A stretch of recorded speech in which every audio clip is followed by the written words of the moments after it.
Hey, what's up there, YouTubers? It's me again, Brian, aka Gamer 55551. And if for some reason you see my cat or the cat that I'm taking care of, my parents' cat, kind of getting into, my view or anything like that, I apologize. It's my cat, Rocky.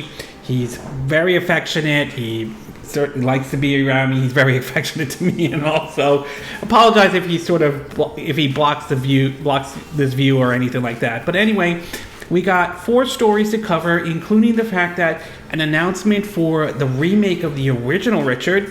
Microsoft's released some of their earnings reports, though. We also have sort of another update on the whole Hellena Taylor, Bayonetta 3 kind of situation, though. And of course, September's 2022 NPD reports came out, though. And if you're interested in where I got all this information, though, links will be in the description of this video, assuming you're watching this on YouTube. But before we get started, I like to do what I like to call the quick my 2 cents, stories that kind of caught my attention, but I'm not going to go into a huge amount of details. In case I forgot, this is the my 2 cent Nintendo / gaming video for October 23rd to the 29th, and also there won't be any video game or movie or TV show review for this week. Certain stuff sort of came up, though. That, and of course it's going to be Halloween and all that stuff. But anyway, moving on to the quick my 2 cent part. The first one we do want to point out is that apparently it is announced that Age of Empires 2 Definitive Edition, along with another entry in the Age of Empires series, is coming to the Xbox systems next year, though, along with basically also coming to Game Pass and also the Xbox Cloud Gaming, though. So I've been hearing, I've heard of this series but never played it before, though, and I've been hearing that there are those who would love to see this come to like the Xbox consoles and all. So for them to announce it is certainly nice indeed, though, and I'll give this game a try when it comes on to Game Pass, though. There's also been reports that even on Xbox they will be able to support mouse and keyboard, which again, I'm more of a controller person than a mouse and keyboard, but nevertheless, it certainly isn't a bad thing to have that kind of option as well. We also learned that there was a report that coming out that said that EA was ending physical sales of their games and all that in certain countries, but recently EA has come out kind of denying that report, saying that's not true or anything like that. Which is, while that might be true now, though, we are seeing the push for the whole old digital future, and there may be a point in time when eventually, though, we might be going to where physical sales will come to an end and will be just all digital and all. I know not everybody is a big fan of that kind of approach, though. We also learned about there was the UK sales charts for this week, though, and both Mario plus Rabbids Sparks of Hopes and Persona 5 Royal did very well this week, though. Now, obviously, like the Famitsu reports, there's also going to we'll see where those games stand next week, but not bad based on if the report is true of them doing very well. There's also been a report that Persona 5 Royal out of all the versions, the Switch version sold the most, although it's worth pointing out this is based off the physical copies.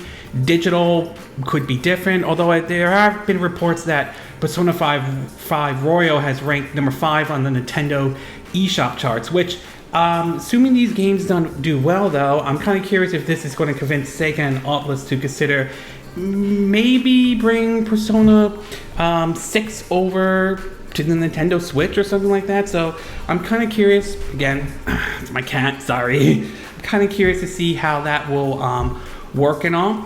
We also learned we also saw in the Japanese charts that Persona 5 Royal also did very well there on the Famitsu sales charts. The report indicated that it got in at number 2, though, so not bad, but also it points out Splatoon 3 was at number 1, so obviously good for Nintendo and obviously good for Aulx and all. We also learned that Xbox Phil Spencer has sort of pushed that he would love to see Call of Duty come to the Nintendo Switch, though. It is very interesting him making these comments. Maybe this is sort of to appeal to the CMA and all that, so I'm kind of curious to see how this is all going to play out and all. As far as Call of Duty coming to the Nintendo Switch, I would say this. I'm not a big Call of Duty fan or anything like that, but I'm not against it coming to the Nintendo Switch. If what they're saying is true and Microsoft truly wants to bring it over to the Nintendo Switch, that is certainly fine. I'm not opposed to it though, even though I'm not really into the series as much as some people would, as some folks are though, but I'm not opposed to it coming to the Nintendo Switch.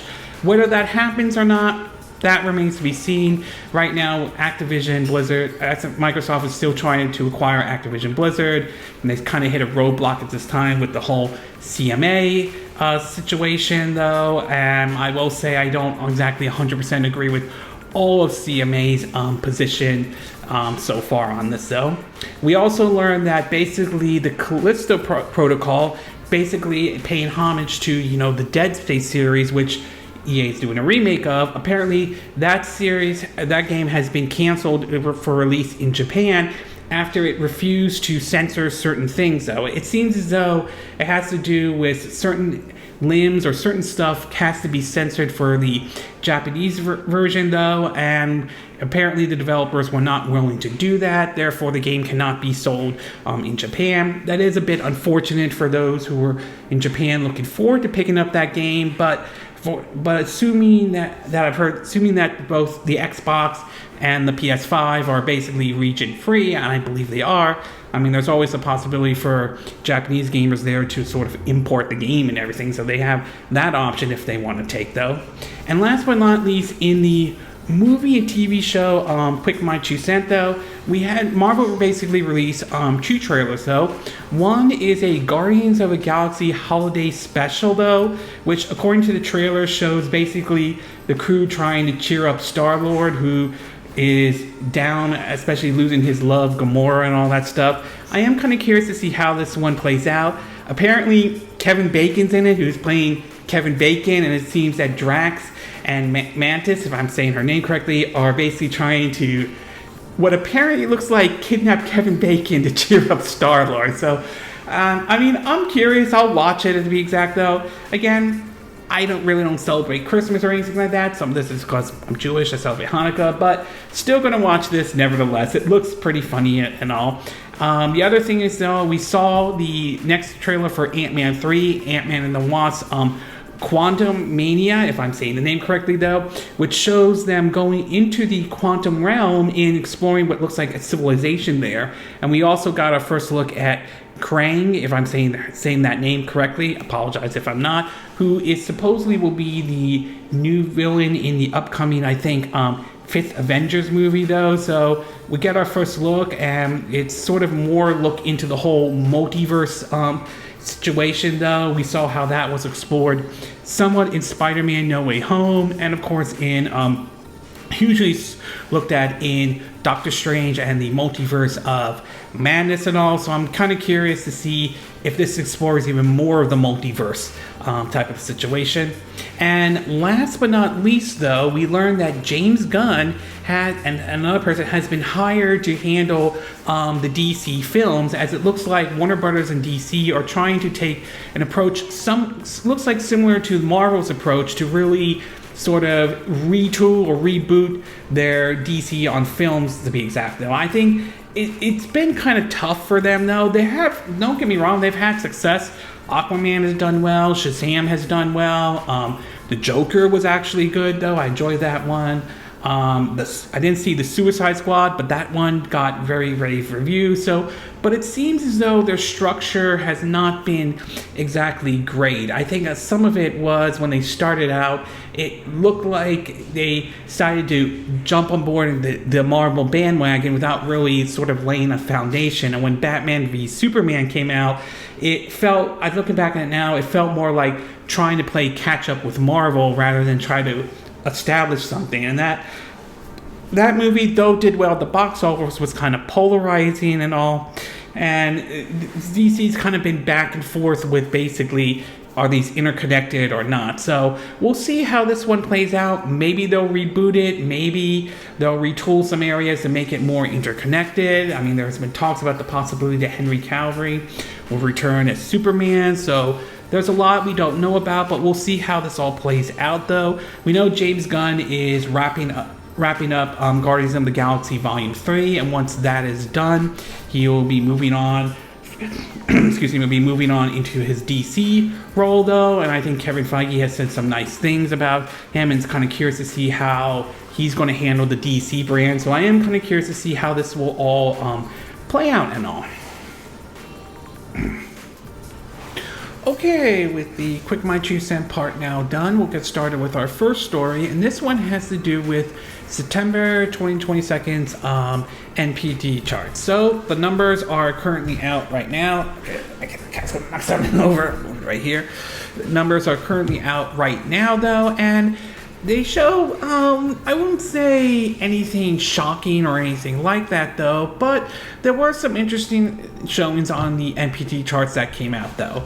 Over on Venture Beat, they point out in terms of the top 20 best-selling games of the month of September 2022, we have basically number 1, FIFA 2023, number 2, Madden NFL 23, number 3, NBA 2K23, number 4, Splatoon 3, number 5, The Last of Us Part 1, number 6, Teenage Mutant Ninja Turtles, The Cowabunga Collection, number 7, Saints Row 2022, number 8, JoJo's Bizarre Adventure All-Star Battles, number 9, Elden Rings, number 10, Mario Kart 8, number 11, Minecraft, number 12, Marvel's Spider-Man, number 13, Lego Star Wars The Skywalker Saga, number 14, Super Smash Bros. Ultimate, number 15, Call of Duty Black Ops Cold War, number 16, Horizon Forbidden West or Horizon 2, number 17, Call of Duty Vanguard, number 18, Assassin's Creed Valhalla, number 19, MLB The Show, and number 20, Dragon Ball Z Kakarot, if I'm saying the name correctly, though.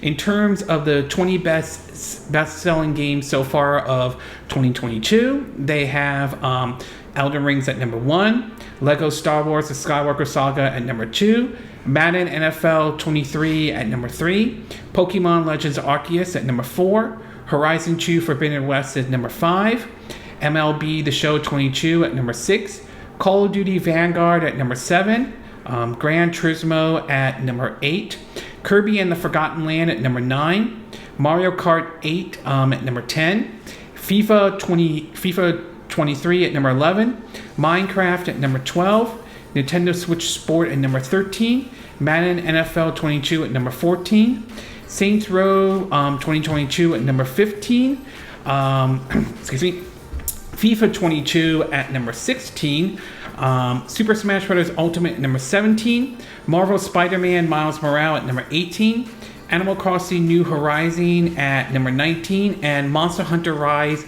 at number 20. Over on the top 10 best-selling games of the last 12 months, we have Elden Rings at number 1, Call of Duty Vanguard at number 2, Lego Star Wars The Skywalker Saga at number 3, Pokemon Brilliant Diamond and Shining Pearl at number 4, Battlefield 2042 at number 5, Madden NFL 23 at number 6, Far Cry 6 at number 7, Madden NFL 22 at number 8, Pokemon Legends Arceus at number 9, and Horizon 2 Forbidden West at number 10.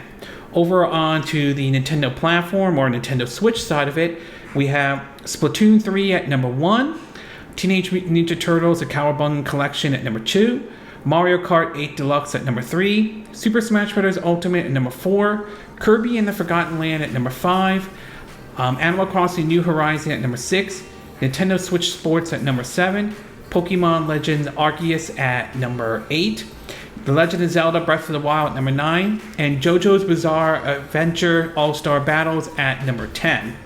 Over onto the PlayStation side, we have FIFA 23 at number 1, Madden NFL 23 at number 2, NBA 2K23 at number 3, The Last of Us Part 1 at number 4, Saints Row 2022 at number 5, Teenage Mutant Ninja Turtles The Cowabunga Collection at number 6, Elden Rings at number 7, Horizon Forbidden West at number 8, JoJo's Bizarre Adventures All-Star Battles at number 9, and Gran Turismo 7 at number 10. And on the Xbox side, we have Madden NFL 23 at number 1, FIFA 23 at number 2, NBA 2K23 at number 3, Saints Row 2022 at number 4, Elden Rings at number 5, JoJo's Bizarre Adventures All-Star Battles at number 6, Teenage Mutant Ninja Turtles The Cowabunga Collection at number 7, Call of Duty Black Ops Cold War at number 8, Assassin's Creed Valhalla at number 9, and Call of Duty Vanguard at number 10. And as far as the hardware goes, according to this from GameSpot, it reads that, quote, for hardware, sales rose 19% year over year, with September marking the third straight month of double-digit percentage growth. NPD says that the better supply of the PS5 in particular led to gain in spending in console. The PS5 was the best-selling console in September for unit sales and dollar sales, while with Nintendo Switch ranking in second for unit sales and Xbox landing second for dollar sales. So they point out for accessories, September was 174 million, which was flat compared to September 2021. This is actually good and all that stuff. So basically, the obvious takeaway from some of this is that while it isn't really huge, there were some pretty good things to announce. Obviously, the sports titles are doing well. Madden isn't really surprising because, you know, it's football season and all, so that certainly it is. It is nice to see that Splatoon 3 made it into the number 4 spot, but also the number 1 on the Nintendo side of things. So obviously there is an audience for Splatoon, though. It's certainly great to see that new franchise doing very well for Nintendo, and to see the Teenage Mutant Ninja Turtles Cowabunga Collection that doing very well, which is certainly is nice. It seems as though there are those who like that, you know, the Ninja Turtles games, especially the old school arcade beat 'em ups, though, back in the day. So very nice to see those titles do very well, though. Nothing really standing out or anything like that, though. But I am kind of curious to see next month's, or probably October's NPD or November's NPD, because there are 3 titles I'm curious to see what will do well in the charts. That is, and all 3 of them are Switch titles, Mario plus Rabbids Sparks of Hope, Persona 5 Royal. It'll be very interesting to see where that, if we see it spec anywhere in the NPD charts, particularly on the Nintendo side and maybe the Xbox side as well. And of course, Bayonetta 3, especially with all the controversy surrounding the voice actor situation, which I'm going to get to in part 2 of my 2 cent, though. I'm curious to see, did that controversy ended up helping or hurting Bayonetta 3 in the end. So I'm very curious to see where Bayonetta 3 is going to be ranked or anything like that. But the overall takeaway is that outside of a couple of things like Splatoon 3 and Teenage Mutant Ninja Turtles Cowabunga Collection, at least those that interest me, it doesn't look like there's any big surprises or anything like that. To see Madden do very well, or at least do well on the charts, though, isn't really surprising. Even though, again, I'm not a big video game sports person, though, it isn't really surprising to see Madden do that well, considering, you know, it's football season here in the U.S. So either way, I would say nothing really stands out in terms of September's 2022's NPD, though. Okay, we're going to take a quick break. When we get back, we'll get to part 2, and this one has to do with the Bayonetta 3 situation and the new statements the original voice actor, basically Hellena Taylor, try to clarify the whole debacle we saw supposedly like last week or the week before the game came out. So we'll take a quick break, and we will be right back.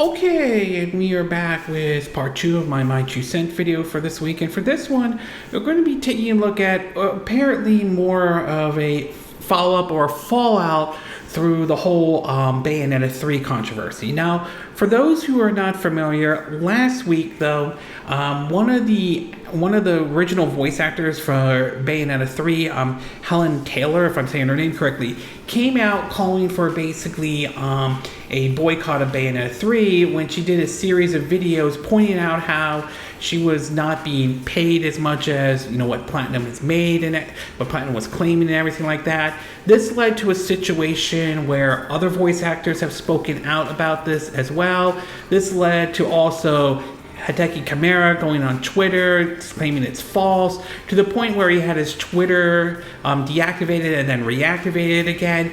And it brought up the whole issue about about how voice actors and actresses are being treated and paid. And I do think it is an issue that does lead open into a debate. But there were those who, at the same time, were questioning Hellena Taylor's motive and so forth.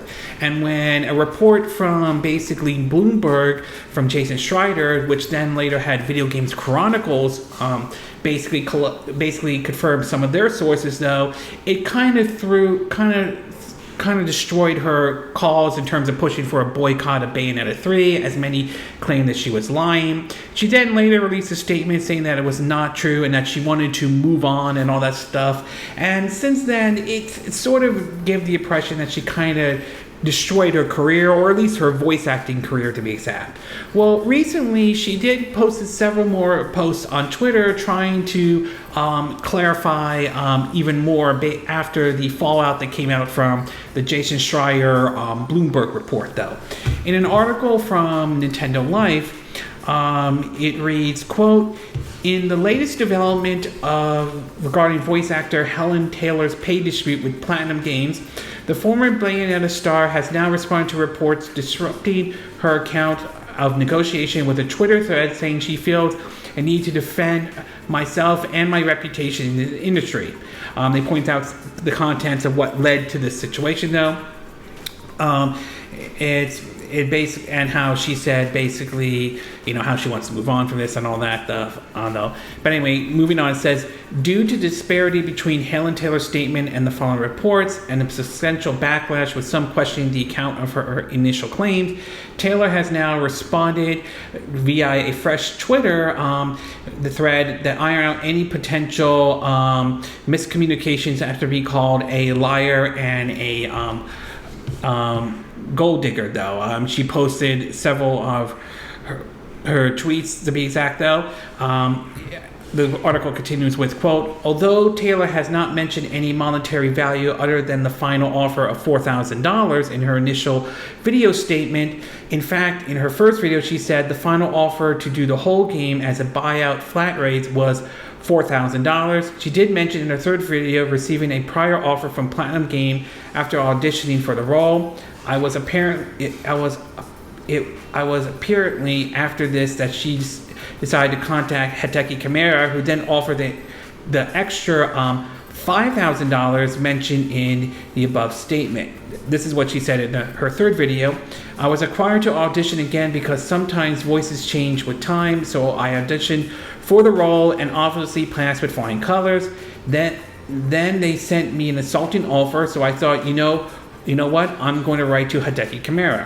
In her latest thread, Taylor also hit back against the claim that she requested a six-figure sum for the role, saying that she only ever wanted a fair living wage. She also revealed that she was paid £3,000 for her work on the first game and stated that her involvement in the Bayonetta community helped maintain interest in the game when Platinum itself remained silent.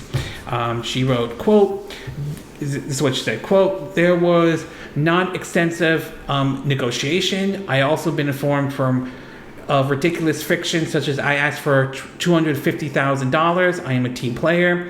I was just asking for a fair living wage in line with the value that I bring to this game. I was paid a shockingly low total of £3,000 total for the first game, a little more for the second. I wanted to voice her. I had drawn up interest in this game ever since I started on Twitter in 2011.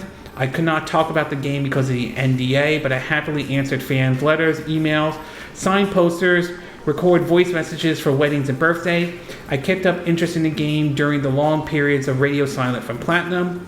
Finally, Taylor writes in her discomfort, asking fans to basically, okay, that's just my cat. Rocky, come on.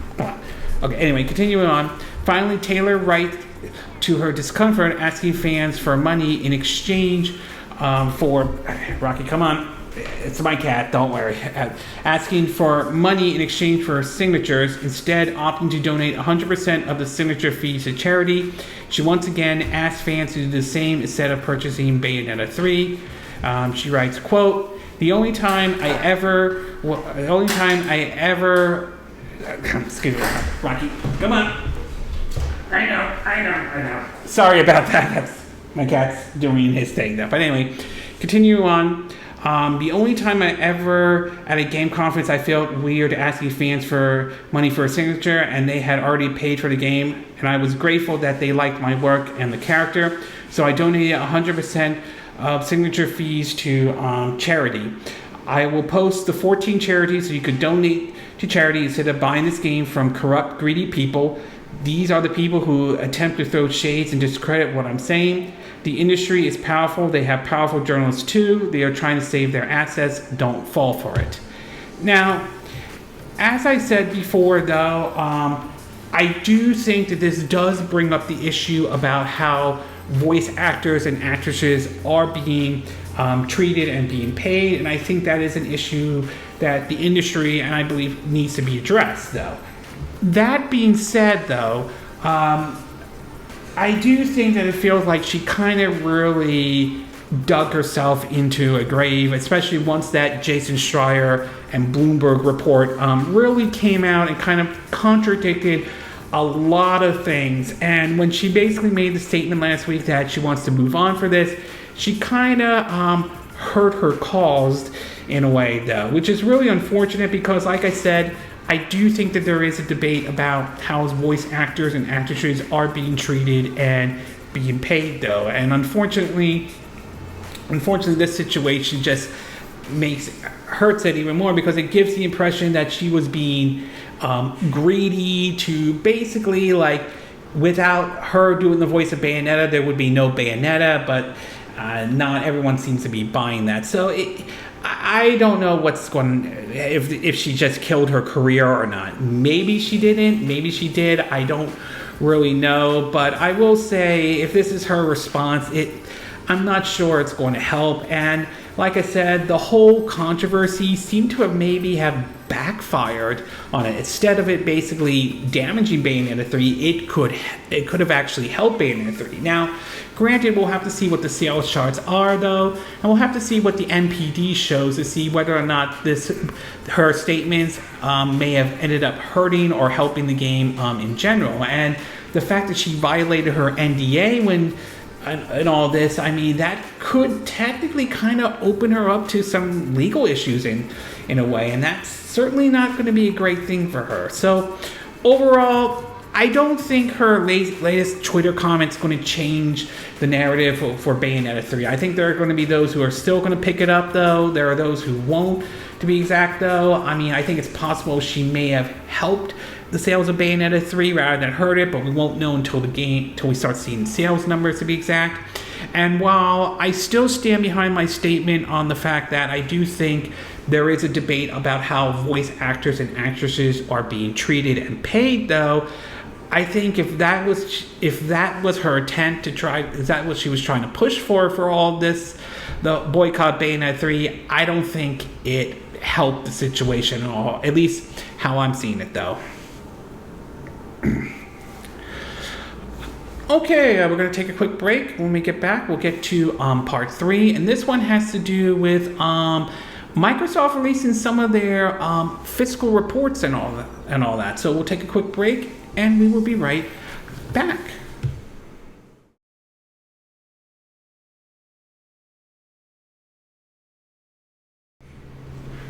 Okay, and we are back with part 3 of my My 2 Cent video, and for this one, we're going to be taking a look at Xbox as they recently announced their fiscal earnings, or Microsoft in general, though. So basically, what's going to be very interesting to see is where the fiscal earnings of both Microsoft, Sony, and even Nintendo, despite with the issue of inflation, and of course, supposedly with the claim of entering a recession, although that is somewhat debatable. And I will say, if it is a recession, it's a very odd take on a very unusual recession, let's just say. But anyway, according to several articles, including this one from Destructoid, it reads that Microsoft's revenues boosted as Xbox hardware sales offset income loss.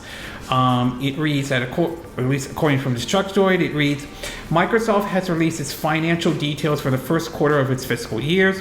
While the statistics are somewhat of a mixed bag, it has been a significant positive season for the Xbox brand, with strong hardware sales leading to an overall revenue increase of around 11% year on year.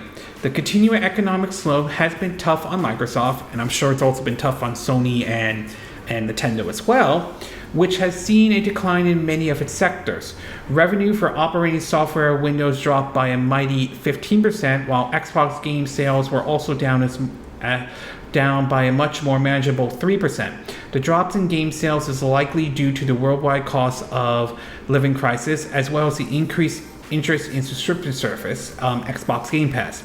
Thus, even if Xbox game sales are down, there's something to be said for Game Pass growth. More positive news came in the form of the publisher's Intelligent Cloud Servers division, who saw a stellar year-on-year revenue increase of 20%. As previously mentioned, much of Xbox decline was offset by the growth of the Xbox Series X and Xbox Series S consoles. The sales of the hardware and engagement with the Xbox Game Pass service, now boasting over 20 million subscribers, will currently look to carry to load as Microsoft pushed through this continued downswing of customer spending. Of course, the more negative elements of the report are hardly about to bankrupt the company. Microsoft overall revenue for the period still totals somewhere in the region of $50 billion US, while its net income, even with a huge 14% drop, still saw the company pull in around $17.6 billion. Microsoft is not going to be scratching for change anytime soon. They also point out how they recently had to lay off hundreds of employees across its entire workforce, and it's still seeking to improve the almost $70 billion in acquisition of Activision Blizzard. Other things it points out, though, and according to basically, from Push Square, it mentions certain stuff about their fiscal report. One comment was driven by the decline in first-party content and in third-party content, with lower engagement hours and higher monetization, practically offset in terms of about Xbox Game Pass subscription. Though it also points out that Game Pass is profitable, but console growth is slowing down. This has to do with what Phil Spencer has mentioned to The Verge. Here's what it has to read. Quote, as transcribed by The Verge, Spencer revealed that around 15% of Xbox content and service revenue come from Xbox Game Pass, and he thinks it will remain at the same percentage in the future. He said, quote, I don't think it gets bigger than that. I think the overall revenue growth, so 15% of a bigger number, but we don't have this feature where I think 50 to 7% of revenue comes from the subscription. So basically, according to him, he feels like that's where it's going to be, though, for, Xbox Game Pass and all. And who knows, maybe over time that might change or anything. But for right now, where it is, it seems to be at around 50% of Xbox content. Spencer went on to explain that despite PC Game Pass currently experiencing incredible growth, the same can't be said of its console counterpart, which seems to be reaching a bit of a ceiling right now. He said, quote, we're seeing incredible growth on PC. On consoles, I've seen growth slow down, mainly because at some point you reach everybody on console that wants to subscribe. There are some interesting comments. These are some interesting comments, given that Microsoft often keeps quiet about Xbox Game Pass statistics, which the last major update arrived back in January when the service was confirmed to boost 25 million subscribers. So could that change, though? Once we see games start seeing more first-party games like, Starfield, Minecraft Legend, Forza Motorsport, the Age of Empire games, That could technically change for Microsoft though, but for right now it seems, at least according to Phil Spencer, it has sort of hit sort of a ceiling though. And last but not least though, the report also points out about the Series S, which despite some controversy, despite some comments made by some certain developers though, it seems that they're pointing out, revealed towards according to Microsoft, is that nearly half of Xbox Series S owners are new to Xbox though. According to the article, it reads that, quote, Microsoft just published its latest quarter's earnings reports up to the end of September 2022, and it provides an increased look of all things Xbox though. The report reveals that Xbox gaming revenue was up 4% year on year, while gaming hardware revenues were up 13%. Interesting, the CEO also dropped a nugget of info on Xbox Series S, but specifically that tells us a bit more about its overall user base. The CEO said that nearly half of Xbox Series S buyers are new to our ecosystem, suggesting that Xbox cut price console is helping introduce people to gaming on Xbox.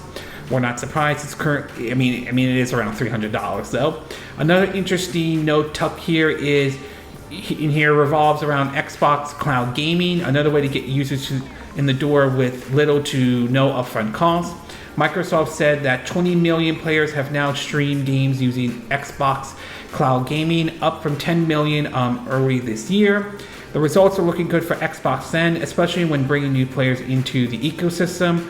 Regardless of some of the controversy surrounding Xbox Series S performance recently, it's clear the console has been a positive move for Microsoft and Team Xbox. So it's certainly, assuming this report is correct, it's certainly nice to see that the Xbox Series S is doing very well though. I mean, I like the system. I have it myself though. It's sort of a budget current gen console though that will play all your games, just maybe not on the same level of the 4K type games, and that certainly isn't a bad thing, especially when you put Game Pass into it as well.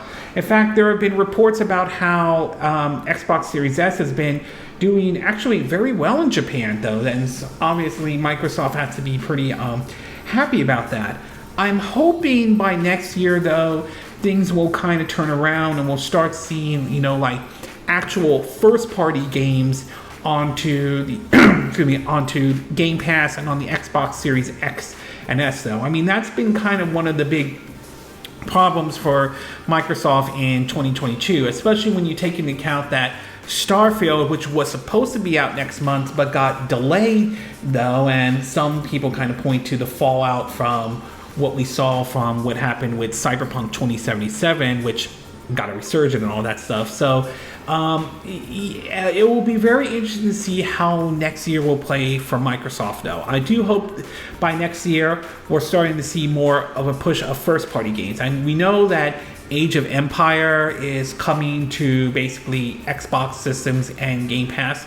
Age of Empire 2 Definitive Edition and Age of Empire 4 though. Hopefully this will be the start of seeing more first party games from Microsoft and all. So overall, somewhat of a mixed bag, but not exactly the most terrible news. To be exact though, it seems that Microsoft isn't going to be scratchy for change or anything like that. I think the Xbox brand is still doing well, but I don't deny that there's clearly some room to grow for Microsoft, particularly with Game Pass, which I do like, but I can see some improvements to it, and of course their first party lineup. And hopefully Microsoft will be able to address those problems, and hopefully we'll see the fruit to their labor in 2023 though.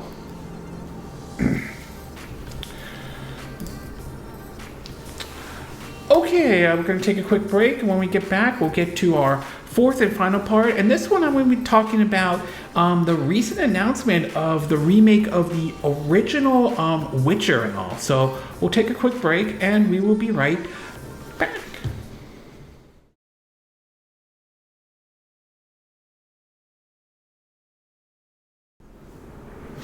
Okay, and we are back with our fourth and final part of our Might You Sent video, and for this one we're going to be taking a look at an announcement CD Projekt made, which is basically a remake of the original Witcher. Now, I will say 2022 has been, I would say, better for CD Projekt Red, though. I mean, while it won't change the fact that their reputation did get hit hard in 2020 with the release of Cyberpunk 2077 and the fallout that emerged, though, 2022 certainly has been a bit more friendlier to, say, CD Projekt Red.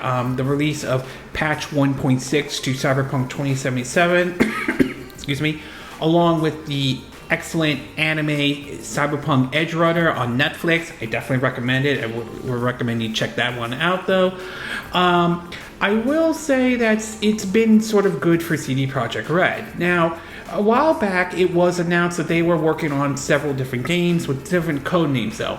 It was announced that a fourth Witcher game was in development, and that would be using Unreal Engine 5. A sequel to Cyberpunk 2077 was in the works, and several other games, including another entry in the Witcher franchise, but also a brand new IP and all. And while some of these are certainly early in development at this time, though, we do know the code name of one of the games, and it has been confirmed by CD Projekt Red that they have announced that they will be doing a remake of the 2007 Witcher game and all, and this will be supposedly be running on the Unreal Engine 5.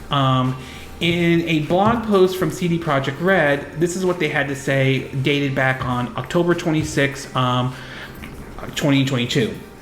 It's, quote, "We are thrilled to announce the Witcher remake is being worked on. That's right, the game that started it all is being rebuilt from the ground up in Unreal Engine 5. The game's currently in the early stage of development at the Aulx Studio Fool's Theories, where veteran Witcher series staffs are involved. We at CD Projekt Red are providing full creative supervision.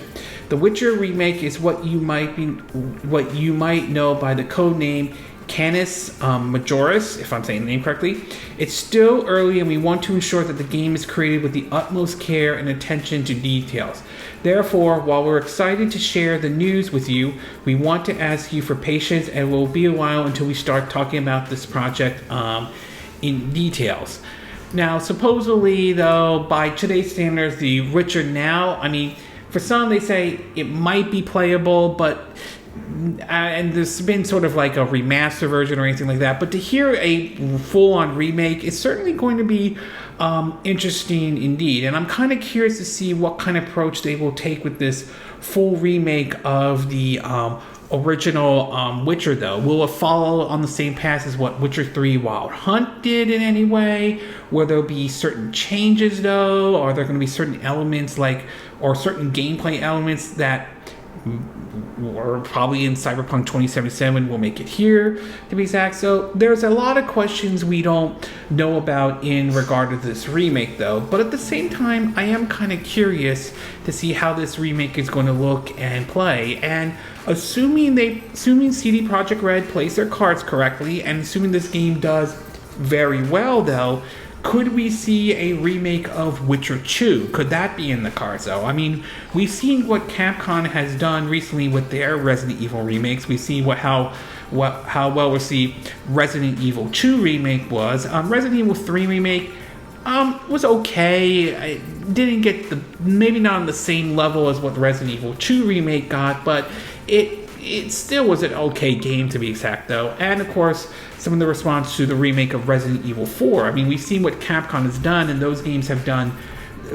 pretty well for Capcom, though. So I'm kind of curious, could we see something similar with, say, could we see if the Witcher remake does well? Could a Witcher 2 remake happen, though? So it certainly raises some interesting questions to see if this will all play out or not, though. The fact that it is a little bit early and they're not ready to show anything like that is, while unfortunate, though, I'm hoping that they avoid repeating the same mistakes they made when they showed off Cyberpunk 2077 and the debacle of a mess that played out when the game finally came out in 2020, though. So hopefully, my hope is that CD Projekt Red truly has learned their lesson, and this one works out better this time around, though. Again, I still think they have to work out to rebuild their reputation, which got hit pretty hard, though. Hopefully this remake is fares good though. We'll see if this one opens the door to a Witcher 2 remake, if that does happen, to be exact though. And who knows how long we'll have to wait for this game. Will it still be able to come out on the Xbox Series S and X and for the PS5, or are we going to have to be waiting until the next gen systems to be basically playing these games? So time will ultimately tell, but hopefully though they've learned their lesson from from Cyberpunk 2077, and hopefully this one goes out, this remake of the original Witcher does very well. So overall, very nice to see that they are going to do remake of the first one though, but I do hope that this one is handled better. And like I said, I'm hoping that they've learned their lessons from what happened with Cyberpunk 2077. And if this one does well, I mean, it's possible this could open the door to maybe a remake of Witcher 2, if that ever happens or not. Okay, this concludes this My 2 Cent video for this week. And again, these are my opinion. What are yours? What are your thoughts about the September 2022 NPD though? Were there any games that stand out for you though? Were you not really surprised to see Madden and FIFA do very well, especially Madden considering it's, football season and all that stuff? What are your thoughts about Hellena Taylor's, tweet, more responding to the whole Bayonetta 3 controversy though? I mean, do you think she's kind of dug herself in the hole this time around? Do you think that it's pretty much over and all that stuff? Or do you think she raises some valid points to some of her arguments that she is currently making? What are your thoughts about Microsoft's financial reports? Do you think the reports were good and all? Do you think there's areas that they could improve upon in any way? Do you hope that once we start seeing more first-party games, particularly hopefully by next year, do you think we could see certain areas like Game Pass improve in any way and all? And what are your thoughts about this announcement of a remake of the original Witcher, though? Do you think this is a good thing, though? Do you think CD Projekt Red will handle this game very well? Do you think the developers that are handling the game will be able to handle the game very well? Do you think they will learn from their mistakes from what happened with Cyberpunk 2077 when that game launched back in 2020? And do you think, assuming this game does well, do you think this could open the door to the possibility of maybe a remake of Witcher 2 by any chance, though? Do you agree with what I said in this video? Do you disagree? Do you have a difference of opinion? As always, sound off in the comment section below. Let me know what you think. And if you do like this video, I hope you hit the like button. I will appreciate it. And I hope you do subscribe to my YouTube channel. If you do, make sure you hit the bell icon for notifications of any new videos I put up. Also, feel free to share this video if you want to, and feel free to donate to my channel if you like. You can do through PayPal me or Patreon. Links will be in the description of this video, assuming you're watching this on YouTube. And I will see you again next time when I do another video. Hopefully that'll be soon. Until then, from Southern California, I wish you all a good day then. And of course, happy Halloween as well. Bye!